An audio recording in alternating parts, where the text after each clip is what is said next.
arrivons à Urville-Nacqueville. Ça fait 11 km depuis Cherbourg. Et du coup là je retrouve là. Hop, j'ai arrêté de courir et je retrouve Bertrand et Jordan pour un petit check avant d'entamer le dur de cette étape et le gros dénivelé, environ 1500 mètres. Là on vient de passer Landemer, je viens de voir les gars là, c'est un petit ravito tranquille et puis là je descends gentiment pour récupérer une autre falaise qui va remonter. Donc là on a attaqué vraiment le gros de l'étape et surtout le gros du parcours en lui-même parce que on va prendre énormément de dénivelé sur cette partie là. Bref, pour l'instant je me sens plutôt bien, même si je sais que le coup de pompe est jamais très loin, donc je vais faire attention, j'y vais doucement. Voilà, on est sur une falaise en train de descendre là. Il faut savoir ce que l'on est en train de descendre, forcément je l'ai monté et puis je vais le remonter, le redescendre, le remonter, le redescendre. Mais bon, j'ai une belle vue, j'ai la mer à ma droite, je vais vous faire voir ça dès que je vais pouvoir. Là j'ai surtout un gros chien devant moi.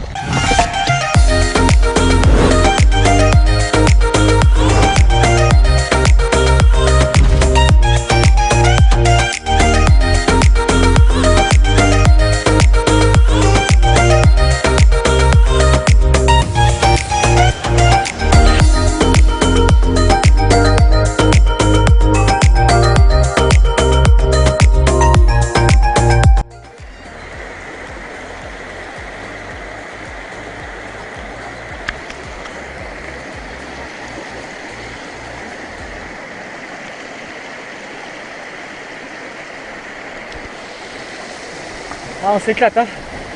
Wouh. Là c'est le pied, hein. Ah, beaucoup de bonnes émotions et pour l'instant plutôt des bonnes sensations dans l'ensemble. Donc je suis plutôt content. Voilà, ah, encore une côte. Allez, hein. Donc là derrière moi c'est une cabane de douaniers.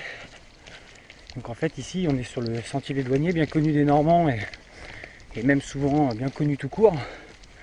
En fait c'est un sentier qui a été érigé à peu près dans les années 1800 hein, pour que les douaniers puissent surveiller la côte. À l'époque il y avait beaucoup de contrebandiers, donc voilà, c'est un sentier qui a été mis en place et donc les douaniers le traversaient donc de bout en bout pour repérer la contrebande sur les eaux et aussi dans les terres. Et en fait le truc c'est que ils avaient des petites maisons comme ça pour aussi se poser un peu, qui maintenant sont en ruine pour la plupart quand même. Voilà, c'était pour la petite histoire du jour.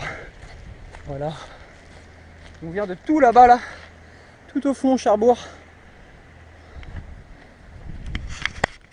Ça fait des kilomètres hein.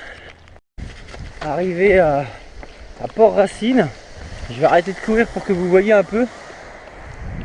L'eau est clairement bleu turquoise. Elle est incroyable. On voit le petit port au fond là. Après voilà, je vais pas aller faire d'image du port parce que je pense que Jordan s'en est occupé avant que j'arrive. Ils sont toujours un peu en avance sur moi.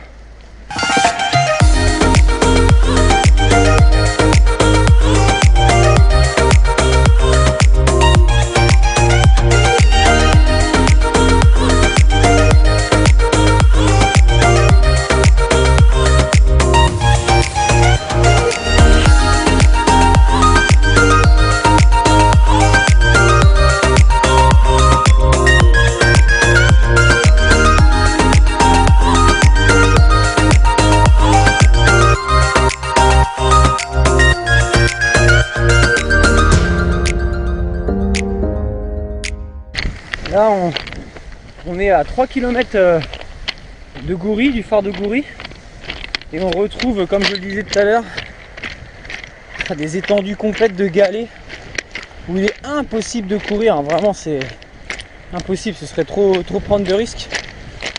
Mais c'est vrai que c'est fatigant, hein. Ça casse les jambes un peu et ça casse surtout le rythme. Quand on est bien parti, c'est soit On arrive à recourir un peu là, comme là sur une portion de sable. Et moi globalement bah ça va, je me sens pas trop mal, j'ai juste mon ampoule qui vraiment me fait souffrir. On avait rendez-vous après le phare de Goury à la baie des Calgrins. Je suis reparti de là-bas avec pas beaucoup d'eau et tout ça. Je me suis dit bon, on se voit à la baie des Calgrins, il y a 10 ou 12 bornes, ça va aller rapidement. C'était plutôt joli en plus parce que là-bas c'est super beau. Mais il faisait chaud dans la falaise, j'étais tout seul. Et je vois la baie des Calgrins qui arrive, je dis oh, super, j'ai soif, j'ai faim, je suis fatigué. Il va y avoir l'ascension vers le Nedjebourg qui va devoir se faire. Mais avant ça, du coup, les gars devaient être là.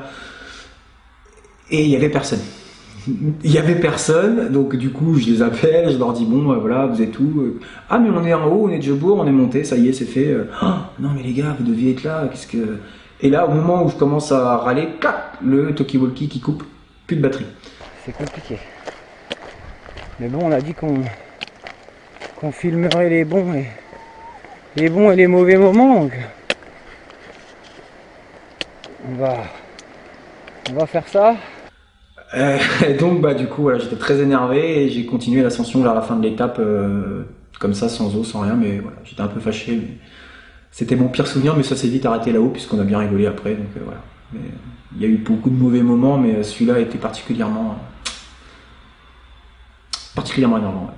Sur le parcours du Tour du Cotentin, si on a raté 2 checkpoints, c'est vraiment le maximum. Et voilà, l'étape est terminée. L'assistance. Rendons hommage à l'assistance. La staffance. Elle va chérie. Doucement, doucement.